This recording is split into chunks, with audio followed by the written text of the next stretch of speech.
ஜெபமாலை தியான மையத்தின் ஜெப உள்ளங்களே, இந்த மகிழ்ச்சியான மாபெரும் கிறிஸ்து பிறந்த நன்னாளில் உங்கள் உள்ளத்திலும் இல்லத்திலும் அவர் கொண்டு வந்திருக்கின்ற அன்பு, அமைதி, மகிழ்ச்சி நிறைவாய் வெளிப்பட்டு உங்களை நிறைவாய் ஆசீர்வதிக்க வேண்டும் என்று சொல்லி இந்த நாளில் நள்ளிரவு திருப்பலியிலே உங்கள் ஒவ்வொருடைய நலன்களுக்காகவும் ஒப்புக் கொடுத்து இந்த 9வது நவநாள் கிறிஸ்து பிறப்பை மையப்படுத்திய நவநாளாக இந்த கடந்த நாட்களில் நாம் மேற்கொண்ட இந்த நவநாளின் உச்சகட்டம் அன்பின் நவநாளாக, ஆவியின் நவநாளாக மாற்றித்தர நம்மை ஆவியானவர் ஒன்றிணைத்திருக்கிறார். எனவே அவருடைய பிறப்பை நாம் சுவைக்கும் வண்ணமாக இந்த பாடலை பாடி இறைவனுக்கு நன்றி சொல்வோம். இயேசு ராஜா பிறந்திருக்கிறார், எல்லோரும் கொண்டாடுவோம், கைதட்டி நாம் பாடுவோம். இயேசு ராஜா பிறந்திருக்கிறார், எல்லோரும் கொண்டாடுவோம், கைதட்டி நாம் பாடுவோம். ஏன் இந்த கொண்டாட்டம்? ஏன் இந்த மகிழ்ச்சி? நம் ஆண்டவர் மீட்பர் அவனியில் உதித்து விட்டார். அடையாள முறையிலே நம் உள்ளங்களுக்குள்ளும் உதித்து விட்டார். நம் வாழ்வின் செயல்களிலே இந்த பாடல் வரிகள் இனி நம் வாழ்க்கையில் துன்பமில்லை, துயரமில்லை, கண்ணீர் இல்லை, சாவு இல்லை, வேதனை இல்லை. ஏனென்றால் என் மீட்பர் எனக்காக பிறந்து விட்டார், என் வாழ்க்கையில் பிறந்து விட்டார் என்று நினைத்து பார்த்து, உணர்ந்து பார்த்து, அனுபவித்து வாழ்வதுதான் கிறிஸ்து பிறப்பு பெருவிழாவினுடைய மைய செய்தியாக இருக்கிறது.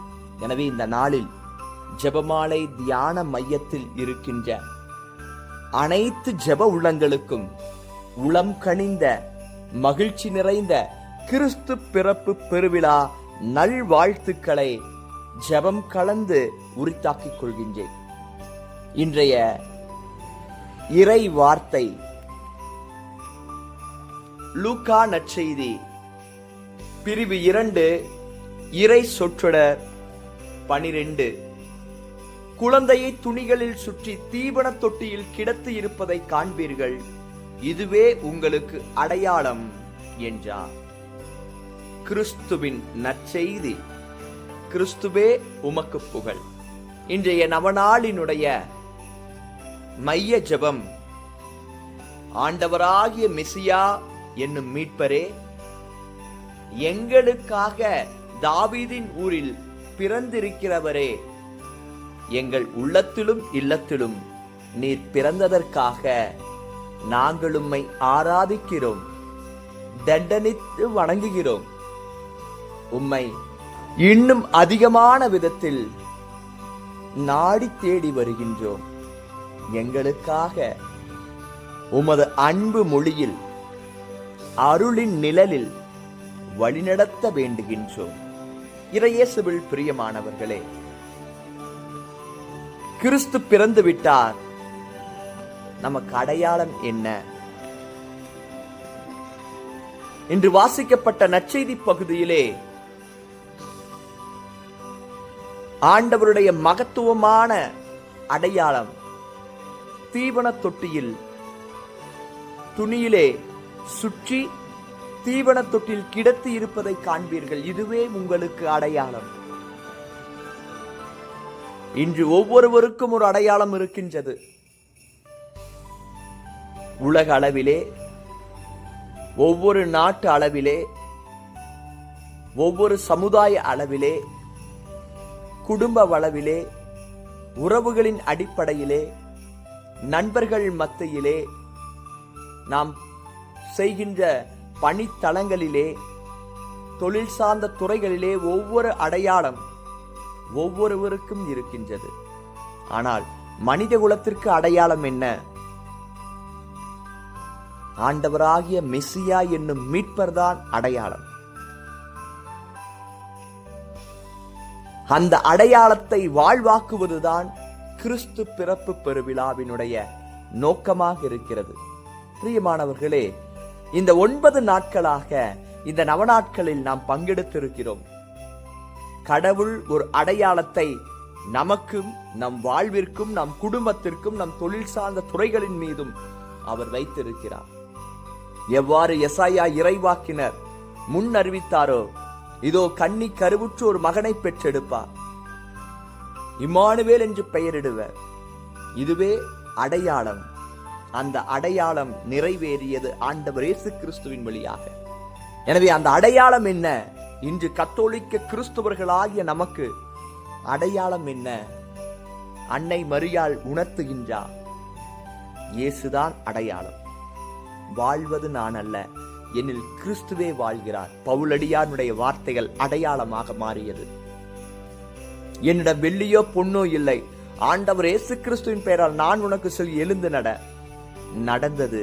இயேசுவினுடைய அடையாளம் பேதுருவினுடைய வாழ்விலே நிறைவாக வெளிப்படுகிறது. யார் ஒருவர் கிறிஸ்துவை தங்களுடைய வாழ்க்கையிலே நிறைவாக வெளிப்படுத்துகிறார்களோ அவளுடைய வாழ்வு எப்பொழுதுமே பிறருக்கும், சமுதாயத்திற்கும், இந்த உலகத்திற்குமே ஒரு அடையாளமாக இருக்கும். அப்படி அடையாளமாக நமது மறை மாவட்டத்தில் உருவாகி இருப்பதுதான் இந்த ஜெபமாலை தியான மையம். ஒரு அடையாளம்.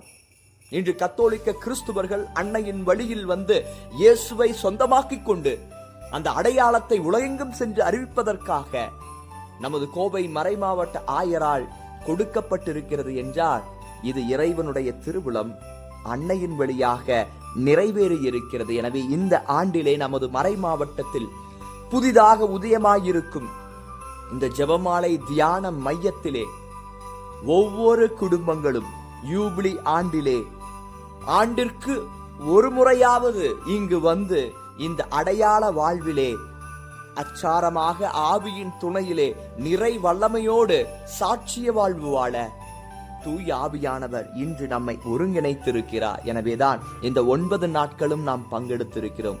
கடவுள் உங்கள் உள்ளத்திற்கும் இல்லத்திற்கும் ஒரு அடையாளத்தை வைத்திருக்கிறார். வாழ்க்கையில் இருக்கிற துன்பங்கள், துயரங்கள், வேதனைகள் அனைத்திலிருந்தும் ஆண்டவர் இந்த நேரத்தில் பொருளாதார தடைகள், உடல் சார்ந்த பலவீனங்கள் அனைத்திலிருந்தும் ஆண்டவர் உங்கள் உள்ளத்தின் மீதும் இல்லத்தின் மீதும் ஒரு அடையாளத்தை வைத்திருக்கிறார். அந்த அடையாளம் இயேசு. அந்த இயேசுவை சொந்தமாக்கிக் கொள்ளுங்கள், சுதந்திரமாய் வாழுங்கள், இறைவனை மகிமைப்படுத்தக்கூடிய அருளை நீங்கள் நிறைவாக்குங்கள். அதற்காக இந்த நாளில் நம்மையே ஒப்பு கொடுத்து மன்றாடுவோம். எங்கள் அன்பின் தந்தையே, இந்த நாளுக்காய், நேரத்திற்காய், உமது பிறப்பிற்காய் நன்றி செலுத்துகின்றோம். உமது மேலான பிறப்பு எங்களுடைய வாழ்வில் ஒரு அடையாளமாய் மாற அர்ப்பணிக்கிறோம். பொறுப்பெடுத்துக் கொள்ளுங்க. உமது பிஞ்சு கரத்திலே எங்களை, எங்கள் குடும்பத்தை, எங்களுடைய தொழில் சார்ந்த பணி சார்ந்த இடங்களை, எங்களுடைய உறவுகளை, எங்களுடைய பிள்ளைகளை, எங்களுடைய மறை மாவட்டத்தை, எங்கள் மறை மாவட்டத்தை முன்னெடுத்திருக்கின்ற ஜெபமாலை தியான மையத்தை அர்ப்பணிக்கிறோம். அடையாளமாய் மாற்றுங்க. ஆவியின் துணையாக வல்லமையிலே உருமாற ஒவ்வொருவரையும் அழைத்து வர நாங்கள் எங்கள் வாழ்வில் ஒவ்வொரு நன்மையான செயலும் செய்ய அருளை தாரும். ஆமென்.